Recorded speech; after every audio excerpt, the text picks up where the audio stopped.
come in. Welcome. I'm E.G. Marshall.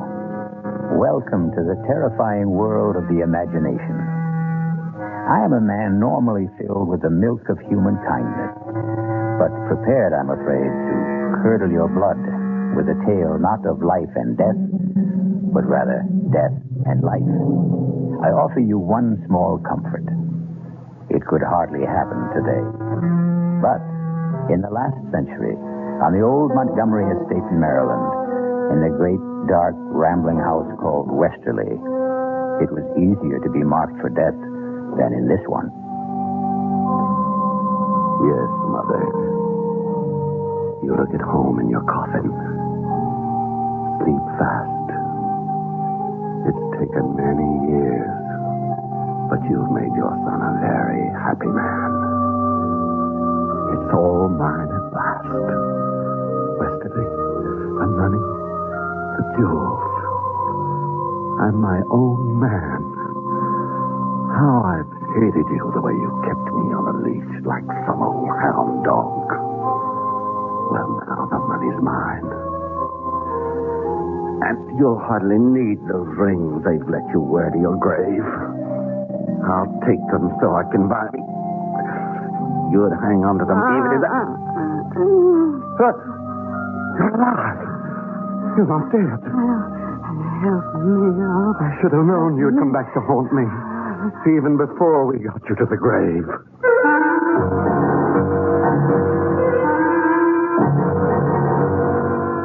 Our mystery drama, Cold Storage, was written especially for the Mystery Theater by Ian Martin and stars Ruby Dee and John Barragray. It is sponsored in part by the Kellogg Company, makers of Kellogg's Special K cereal.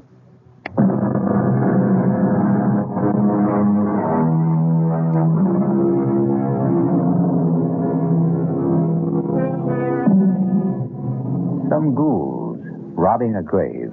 Many years before, Buford Montgomery found himself engaged in essentially the same activity, were every bit as shocked when the corpse whose rings they were tearing off suddenly sat up, alive. An epileptic seizure in other times could counterfeit death. The ghouls, of course, had a recourse. They ran away. Buford Montgomery has to stay and face his problem. Buford, will you put me down? When I'm ready. I am quite able to walk. I want to make sure you don't run. What are you talking about? What are you doing? Locking me in? No, keep away from me. It's all right, Mother. I'm not going to harm you. I heard you standing over me in that coffin. I want that. I need Dr. Wayne. That doddering old numbskull. He almost had you buried alive. You know he signed your death certificate. But how could he? I am alive. Oh, yes. I'm quite satisfied you are no ghost. But what happened? Another of your epileptic seizures. Oh. We were all convinced this one was fatal. At last. Only it wasn't. Quite a disappointment to my beloved son. Well, at least I know now where we stand. Now, you open that door and send Hannah up to me. Not yet, Mother. Why? Because, you see, we don't really know just quite how we stand, do we? Buford, don't you look at me like that. How was I looking, Mama dear? You want me dead, back in that coffin. I want all the things I thought were finally mine. The house, the estate, the money, and most of all, the freedom to be a man. Oh. Look at me, Mama. Listen to me call you that, Mama. A grown man, 38 years old, tied to his mother's apron strings like some sniveling little boy. I never meant to keep you tied down. Oh, yes, you did. You even did it with the judge. Father's life wasn't his own either. You killed him. You are mad. Keep away. Keep away. You want to kill me. I'm not going to kill you, Mama. You know I haven't got the strength of will for that. Oh, of course you won't, son. But You can have anything you want now we've had this little talk. Now, please get Hannah like a good boy. Oh, no, Mama. I don't need you anymore. You left me everything in your will. But I'm not dead. To all the world except me, you are. And you're going to stay that way. If you come one step closer, I'll scream. No one will hear you. Not in this big old house. Westerly's thick walls have no ears. What are you going to do to me? You'll see, Mother. You'll see. Look, you're going to put me back in that coffin and bury me alive. Yes.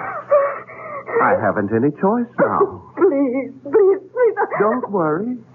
You'll be quite comfortable. I'm going to bury you alive. But not in the coffin.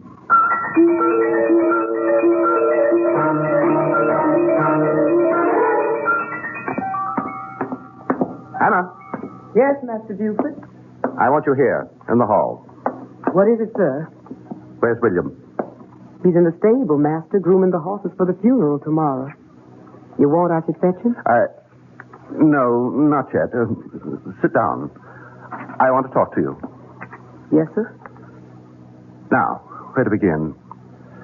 Hannah, you were mighty beholden to my father, weren't you?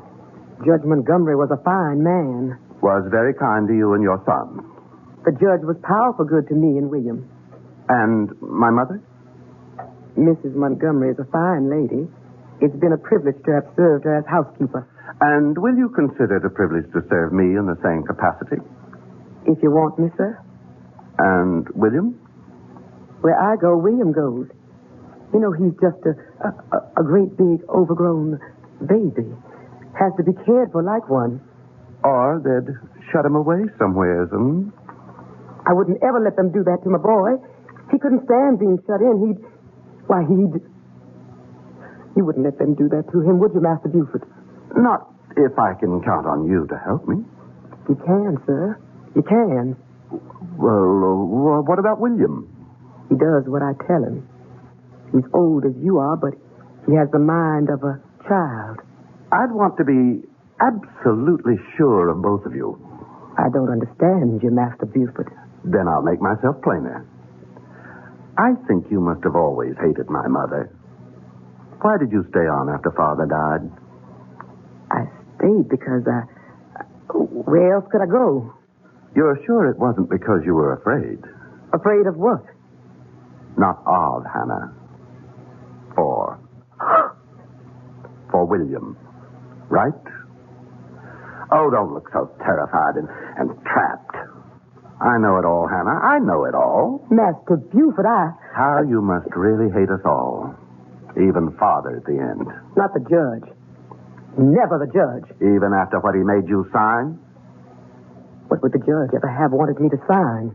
A confession that you saw your son William commit a murder 10 years ago. Oh. How did you know? It's one of the advantages of my dear mother's unexpected death. It was among the papers the lawyer turned over to me. So she did know. All these years. How could Randolph have done that to me? You know why. You were an eyewitness. And you know that William wasn't alone. It was an accident. And you were only boys. Pretty old for boys, Hannah. We were both going on 19. And the Copley kid was only 15. It was only my father being a judge that saved us all. Any jury in horse country like this could have told that boy's neck wasn't broken by any fall from a horse. The finger marks were gouged into the flesh. The rope burns were raw on his wrists. Why did you do it, Master Buford? Not I, Hannah. Remember? William was the culprit. William didn't know what he was doing. You egged him on. If I did, I didn't mean it to go so far. William doesn't know his own strength. What does it matter? It's nearly 20 years ago. Why do you rake up old ashes? There are certain things I have to be sure of. What? In spite of everything, your complete loyalty to me. I have little choice. If you have any confession. I have it. In your own handwriting. And William's scrawl, too. I'm going to ask you to stretch your conscience further. Come with me. No, Master Buford. Don't bring me to the coffin. I don't want to look at her. Stop I don't want to. Stop battling. Here. Look. Open your eyes. Oh! It's empty. She's gone. What have you done with her? She's in her bedroom. Upstairs. What's she? I'm afraid that blind old boggler, Dr. Wayne, slightly exaggerated my mother's untimely end. You mean she's alive? And unfortunately quite well. I see the news is as disappointing to you as it was to me. Oh, don't try to hide it, Hannah. You know you hated her quite as much as I. I won't deny it. The humiliation. The day-by-day degradations your mother has put me through all these years since your father died. I can never forgive her for them. I'm glad to hear it. When she was dead, I was glad. God forgive me. It was one of the happiest days of my life. And mine. That's why she's going to stay dead, Hannah. You're mad. You can't murder your own mother. Nothing is further from my mind. No. Dear Mama will come to no physical harm. You and William will see to it that her bodily needs are well taken care of. And I, as complete master of Westerly at last, will see to it in turn that you and William are taken care of. What are you going to do with her? First of all, Hannah, you're going to explain to William. Then bring him here so we can nail up this coffin and the burial services can be completed tomorrow. Master Buford, no, you can't. Better tell William to bring a sack of meal or corn. Won't do to have the coffin too light. How on earth can you hide your mother from everyone? On earth. That's very apt. I'll tell you what we're going to do with her, Hannah. Just what we do with the roots and the preserves. We're going to put Mama in cold storage.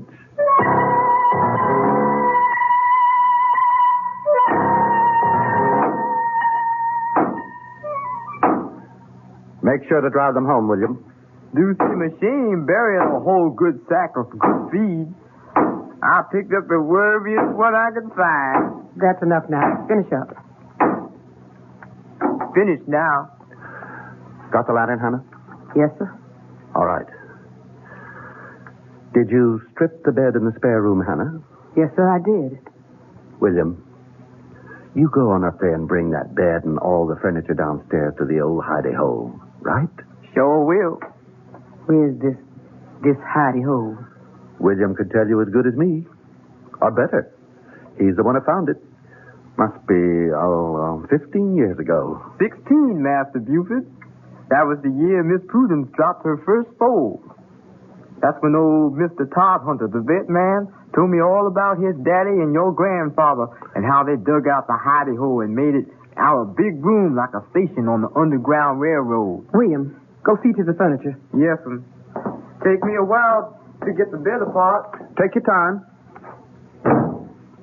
The Underground Railroad? You mean this was a slave station? To hide out escaped slaves being passed to the north? What it was. But you can't put your mother in a place like that. Why not? She spent her lifetime trying to turn the clock back, make a slave of everyone else. Why shouldn't it be her turn? For a change. How sharper than a serpent's tooth it is to have a thankless child, as King Lear had occasion to remark. Still, on the record, Mama is not much of a prize either. Let's leave her in cold storage until we return shortly with Act 2. I'm Himan Brown, producer of Radio Mystery Theater, and I hope you're enjoying our nightly dramas of suspense as much as we enjoy presenting them. We'd like to hear from you. Hear your comments about Radio Mystery Theater and whether you're glad radio drama is back. Did you know we're holding weekly drawings for valuable prizes this week and next? Just by sending us your name and address, you're eligible for one of 50 prizes. 2 AM/FM stereo phonos, 2 travel clock radios, and 46 anthologies of modern suspense. All it takes is your name and address. We'd most appreciate your comments, too, but your name and address alone will enter you in the drawing. Write Mystery Theater, Box 50, Radio City Station, New York, 119. That's Box 50, Radio City Station, New York, 119. Or for good everywhere unless locally prohibited. WOR New York, your station for the Mystery Theater.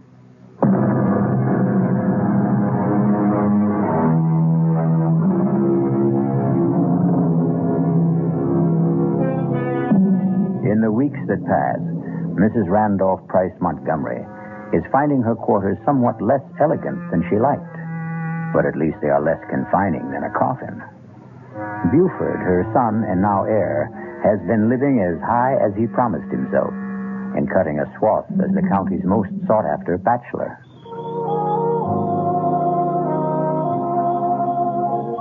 I declare, Buford, I thought I'd never be able to coax you away from all the other ladies. Nancy Lee, they may have had my arms, but my heart was with you. Well, I'd have felt a lot sure of that if I'd had your name a little more often in my car. I just don't want us to get talked about too much. Well, why ever not? Would you be ashamed to have your name linked with mine? Why, Nancy Lee, you know better than that. Aren't you going to sit with me, sugar? Oh, why, sure, honey. Hold my hand. Just lies in mine like a little bird. Now that's more like my Buford. Kiss me. Angel. Still the same old thrill. Gives me goosebumps all over. Oh, that's nice. I wouldn't want to think I'd lost the power to get you going. Why would you think that? Well, I'll tell you, Buford. I thought when your mother died, it would give us a chance to be closer than ever. I mean, since we could come right out in the open. I didn't think it would start you chasing after every pretty girl in sight. I wouldn't take a one of them or exchange any of them for you. Now, I'm right glad to hear you say that, sugar, because I'm afraid you're not going to be a bachelor anymore. Huh? I got something to tell you. You're going to have to go back to being a family man again, I'm afraid. What? What are you saying? That you're going to be a daddy. Aren't you proud? Good Lord. Are you sure? That I'm in a family way? Well, it's very easy for a girl to be sure of that. Well, what are we going to do? Well, with Mama gone, there's no problem at all. You're just going to have to make an honest woman of me. My parents surely won't object. And you wouldn't want the colonel to come after you with a gun knowing that my daddy is the best shot in South Carolina. Now, wait a minute, Nancy Lee. Oh, sugar, you know I'm only funning. And I know you're going to be every bit as happy as I am once you get used to it. Oh, honey, aren't you just thrilled to death? We're going to get married.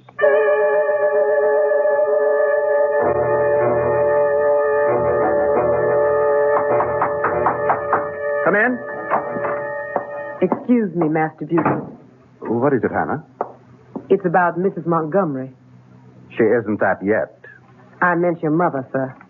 Oh, what about her? She keeps asking for you. Well, tell her Just don't tell her anything.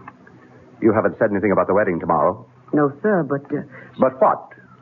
About your mother. She wants to talk to you. And it does seem so inhumane to keep her locked up alone. She sees you or William every day, doesn't she? Yes. Her quarters are comfortable and clean, aren't they? Yes. She's in perfectly good health? Oh, yes, never better. More's the pity. Well, then? She's lonely. So was I all those years she had me under her thumb. And I'm not going back to that. By tomorrow, I'm going to have my own woman. And a beauty at that. Mother's not going to spoil that for me. Yes, sir. I'm sorry, sir. Good. Now get out of here. And take the whiskey carafe with you and fill it up. It's almost empty again. Yes, sir, Master Buford. Sir? William? Yes, Mama. Take this carafe and fill it with Master Buford's bourbon and bring it back to him in his study. Yes, sir. I reckon old Master Buford's getting himself liquored up for the bachelor party. I reckon he's trying to build himself some Dutch courage. What do you mean, Ma?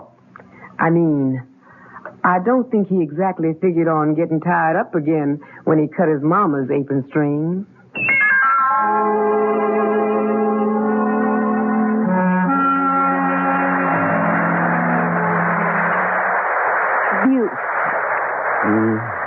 Oh, look at that. It started into rain. Such a pretty night, too. Let's go on up to bed, My husband. All he ever seems to think of now he's made me his little goods and chattels. Nancy Lee, all I mean was I'm tired. Tired of me after 2 short weeks? You know I didn't mean that. Well, come here then. Lay your head on Mama's breast. Don't say that. Well, heavens, don't be so sensitive. Your Mama's dead and gone. Yes. Although sometimes, I swear to goodness, I get the feeling in this rickety old house she's still sort of around. Huh? What makes you think that? Oh, don't jump so, darling. It's just a spooky feeling. Maybe you and me should have gotten rid of Westerly and gone back on to South Carolina with Mom and Papa. No.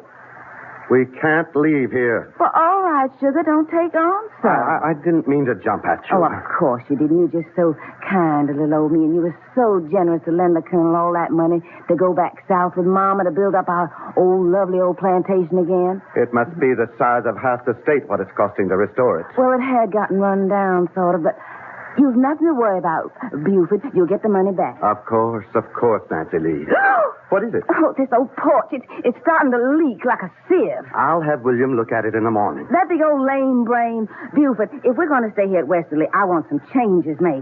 I'd like to do some rebuilding. We can discuss that in the And morning. I want some new servants. I don't want that silly old William and Hannah around. They've got to go. No. But, Buford... Whatever happens, William and Hannah stay. And we stay. That's final. My Buford, you are so masterful when you get mad I could just swoon. Come on, let's go on up to bed, and I'll show you just how wonderful it is to be married. I came out with your mother's tray, Master Buford, and she nearly caught me. What the Sam Hill was Nancy Lee doing in the cellar? I don't know. She didn't see anything. I'm sure not. Does she suspect anything? I don't think Damn that woman.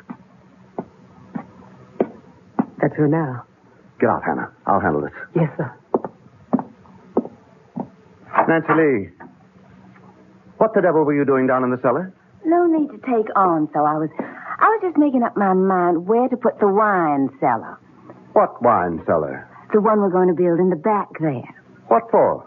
Well, I intend to start entertaining, having guests to stay. Well, bring this house alive. No. No wine cellar and no guests. And you stay out of that downstairs. Don't you order me around. I'll do what I want in my own house.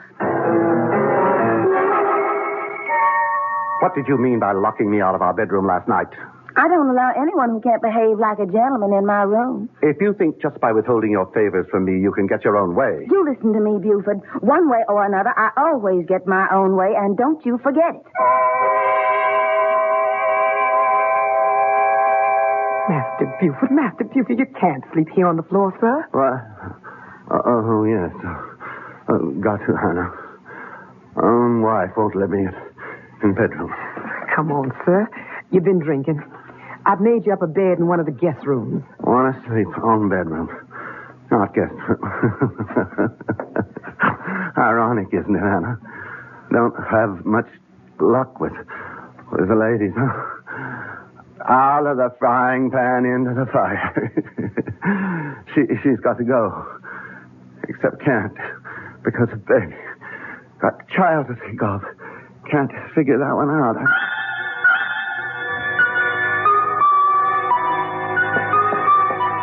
William, is my horse ready? Morning, Nancy Lee. My, ain't you the prettiest thing? I asked about my horse. Oh, yes, Miss Nancy. I combed and curried and shined that old horse. Would you bring him around to the front? Yes, sir, Miss Nancy. And the name is Mrs. Montgomery. Yes, Mrs. Montgomery. Oh, get out of my sight. When you bring him around, let me know. I'll be in the parlor. Buford? Here. Hannah said you wanted to see me. I want to talk to you. I'm afraid I don't have time. I'm going riding. That's what I want to talk to you about. Do you think it's wise? What? All this riding in your condition. In my condition? Oh, land. I'd near forgotten. Forgotten? How could you forget the baby you're carrying? I'm sure I wouldn't if I were. Only I'm not. I never had one. What? Oh, Buford, don't splutter so. If you'd half a brain in your head, you'd have realized that long ago. It was all a trick to get me to marry you. At the time, you seemed such a catch, and the competition was a little heavy, so I thought I'd just make sure of you. And it worked. I'm really sorry to have disappointed you about the child. Disappointed? You don't know how relieved I am. Now there's no problem. What do you mean, no problem? To end this marriage, to get a divorce. You think that's no problem? It shouldn't be. I'm prepared to make a reasonable settlement. And just what would you consider reasonable, Mr. Montgomery? We can waive the money I loaned your father and call it a day. The money you loaned my father. That wasn't a loan. That was a little payoff for a nice background of Southern gentility to trap me a man. The Colonel and his wife are just as phony as I am, dear heart. And they are long gone. I'm where I want to be, with a name I like, and I'm not giving it up for anyone. You are never going to get rid of little Nancy Lee. No how, no way at all. Now, if you'll excuse me, dear husband, Why, Hannah. Hello. Did you get a nice earful? The door was open, Mrs. Montgomery, and William asked me to come in here and tell you that he's waiting outside with your horse. He could have told me himself. And I hope that damn beast throws her and breaks her neck. All right, Hannah, what are you waiting for? It's your mother, sir. She's in a state. She insists on seeing you. No. I've had enough of Montgomery women for one day. Tell her No. Forget that, Hannah. I've changed my mind. I think I will pay Mama a visit. I have a little surprise for her.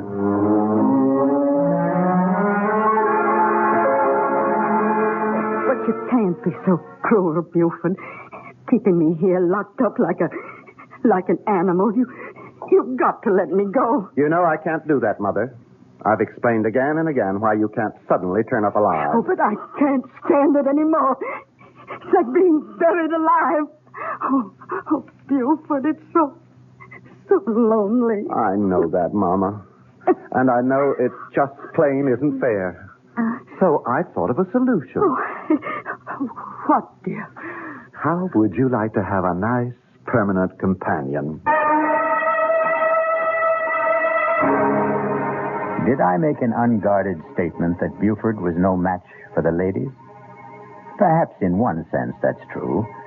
But in another, well, it seems that Nancy Lee is going to have cause to regret her match with Buford.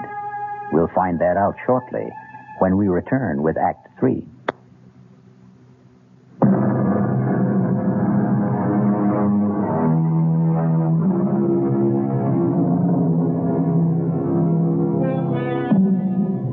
Now, it's one thing to get away with disposing of someone already legally certified as dead and supposedly suitably interred.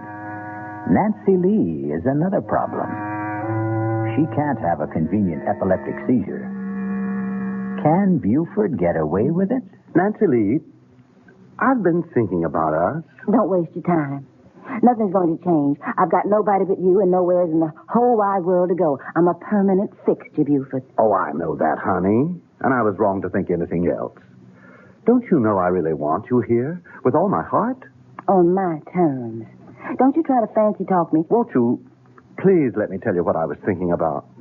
If you make it short. And sweet. What I was going to suggest, just to clear the air, sort of, and give us both a chance to get a new perspective, was a trip. I don't want to go anywhere with you. Oh, I didn't mean together. I meant just you alone, sugar. Washington, Baltimore, Philadelphia. You could buy yourself a whole new wardrobe. Like it was the trousseau you never really had. Oh, Washington, Baltimore, Philadelphia. Even Paris, France, if you want. Paris, France. Oh, Buford. Do you mean it? Anything's worth trying just to work things out for us. And to prove I mean it, you just go tell all your friends and everyone around that you're on your way. Oh, Oh, won't I make them squirm with envy? Washington, Philadelphia, Paris, France. Then you'll go? What woman will pass up the chance? Well, I'll ride everywhere this week and let everyone know. Just one thing, Buford, you ought to understand. Well, what's that, sugar? This doesn't change anything. I'm still going to spend the rest of my life right here in this house. Oh, I know that, Nancy Lee. I know that for sure.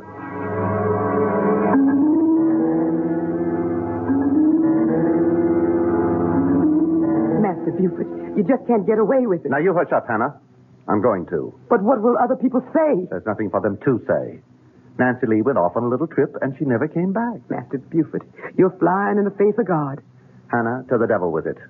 Now, you do as I say. Here? Yes, sir. Now, you and William have already got the extra bed set up downstairs and the chest of drawers and so on. Yes, sir. Fine. Then get busy and take all Miss Montgomery's clothes downstairs. Shouldn't take you too long. Most of her wardrobe is already packed. What am I going to tell your mother? Ever since we moved the extra furniture in, she's been like to drive me out of my mind asking questions. You haven't told her who to expect. You said not to. That's quite right, Hannah. We have to preserve the proprieties. I think it's my place to introduce my mother to my bride.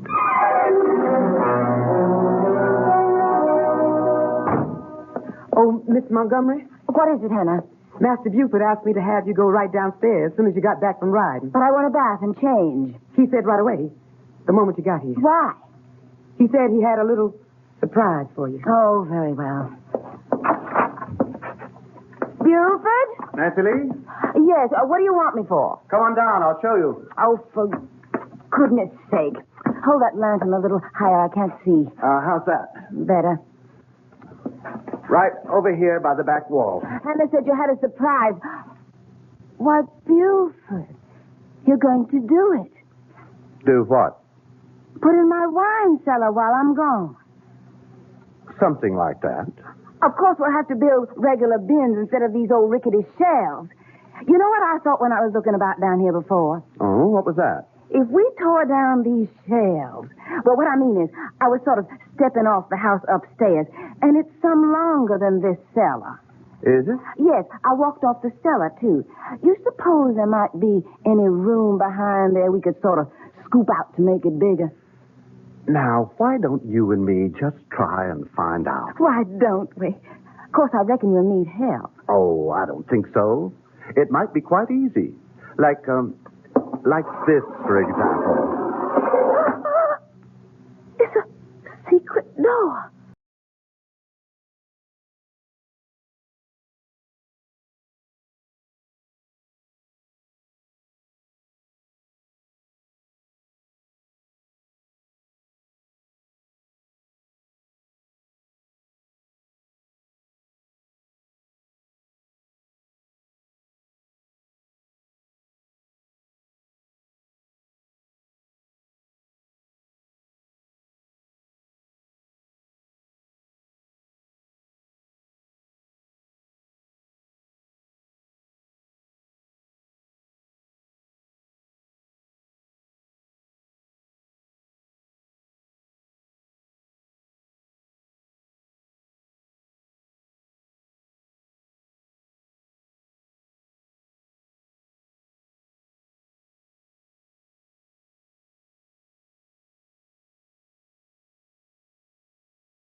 The preceding production of the Radio Mystery Theater was furnished by the CBS Radio Network.